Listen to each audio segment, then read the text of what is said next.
not going around the head because it's a full cup of coffee. What is going on, Mafia? Good morning, Mafia. Buffmafia _716. Coming at you live. Happy Friday Eve, one of my favorite days of the week, right behind Friday. Shout out everybody joining. Good morning. We are going to give you a quick little Buff Mafia breakdown. I'm going to try to do some shorter ones of these in the mornings when I have a minute, just because you all rock. And we got some good Buffalo Bills news coming out to you. We've got training camp. We've got some stuff we want to talk about. And we want to post this to the account later. So if you're not watching this live, welcome. This is going to be just a quick 5-10 minute live stream. We're giving you quick camp updates. Going to try to move away from the 30-minute bangers as much as we like those. We're not going to, we're not eliminating those from the account. We'll still have those when we've got, stuff to talk about. But trying to move towards these quicker 5-10 minute clips that I can get out in the morning for you all. Quick camp updates. Rise and grind, yes sir. Frank Tortorisi, miss you, my man. Without further ado, guys, we're going to get right into it. Training camp updates, all right? So today's day 2 of training camp at St. John Fisher College for the Buffalo Bills. Big things I'm taking away from day 1. Now, again, we're not tackling. We're not hitting. There's no pads. But Tyrell Dodson, we got to talk about the linebacker situation, okay? Tyrell Dodson's a player who I've been referring to him as a vet, one of the vets in that linebacker room. This is going to be his 4th NFL season. So still a relatively young player. He's less than a year older than me. He's 25 years old. He is a young budding player in the NFL still, but he's got some familiarity with that system. He's got more familiarity than some of the guys he's going up against in Balon Spector, in Terrell Bernard, in rookie Dorian Williams. AJ Klein is his big veteran competition there. So Tyrell Dodson is looking like the favorite to start at linebacker next to Matt Milano. That's something that we've been echoing on this account for a while. We expected them to go in that direction. So Tyrell Dodson, last season with the Buffalo Bills, played a little bit over 20% of the defensive snaps. So around 220 snaps on defense, a lot of those in short yardage situations. Whenever Milano or Edmonds were banged up, Dodson was kind of the guy. He now assumes a starting role in one of the NFL's top defenses. And I'm really intrigued to see how this plays out. I think Dodson, the consensus is more physical player than Bernard, than rookie Williams, even more than AJ Klein. Spector, I think, an underrated athlete in physicality, but still, Dodson's probably the most physical. It's significant that he is already getting these first-team looks because we have not started hitting. So that's showing to me, hey, there's maybe done some development here as far as having a nose for the ball, diagnosing the play, the run, whatever it be. My one concern with Dodson, and this is something that we'll see if this has taken a big step in the offseason, is his abilities in coverage.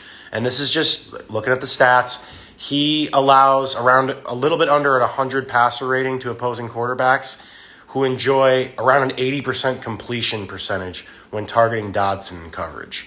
Though that's just this is over his career, over his first 3 years of his career. Last year, again, it was right around the 80% completion percentage mark when opposing quarterbacks targeted Tyrell Dodson in coverage. Now, again, I just mentioned he was only on the field for 20% of defensive plays. A lot of those coming in short yardage situations. So the sample size, I don't know how much you can really draw from that.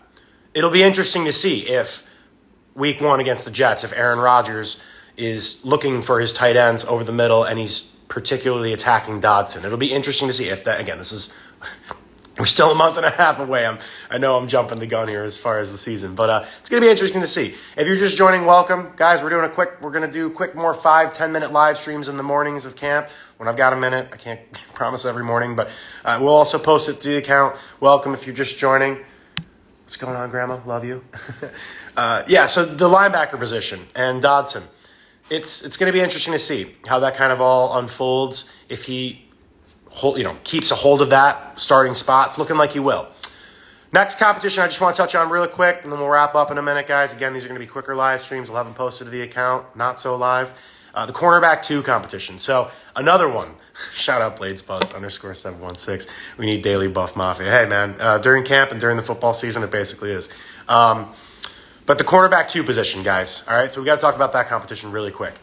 Another one that we predicted somewhat regrettably, this isn't necessarily what we were hoping for, but Dane Jackson is looking like he's going to be starting at cornerback opposite Trey White.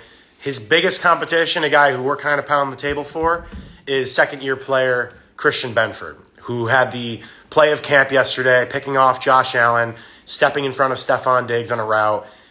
We love Christian Benford. He's got great size for a corner, great athleticism. He was a former 6th-round pick. Now, elephant in the room. What's up, Patrick? What's going on, man? What's up? Elephant in the room. Kyrie Elam, former first-rounder that we traded up for out of Florida. Bills fan favorite. You know, a guy a lot of people are looking at. What's his situation? Why is he not even the second option behind Trey White? He's like 4th or 5th on the depth chart at corner. What's going on? There's a few things that can be taken away from the Elam thing. And listening to McDermott speak, he just needs to continue to grow as a player. Those are McDermott's words. Whenever we've seen Elam in action, Bills fans, we've kind of like what we've seen. So that tells me it's got to be something to do with practice habits. It's got to be something to do with just something that we don't see as fans. So I'm a big Benford guy. Again, had the play of the day yesterday in practice. But right now it's looking like it's Tre'Davious White, clear cornerback 1. And then it's Dane Jackson versus Christian Benford for cornerback 2, with Elam a little bit on the outside looking in. One big takeaway from that, absolutely love our depth. Love our corner depth. Can't be overstated that if one of these guys goes down, knock on wood, we don't want that happening. Everybody can just take a deep breath. It's going to be all right. But yeah, again, it's looking like Jackson's got familiarity with that system, and they like his practice habits and they like the player. And again, I got to trust the process. Sean McDermott's the former DB, now defensive coordinator. He's got to make the decision that's best for this team and what's going to help this team win. And if that's Dane Jackson, it's Dane Jackson. We'll see what happens with Elam. Again, guy who's just got to continue to grow. And Benford just is an exciting player.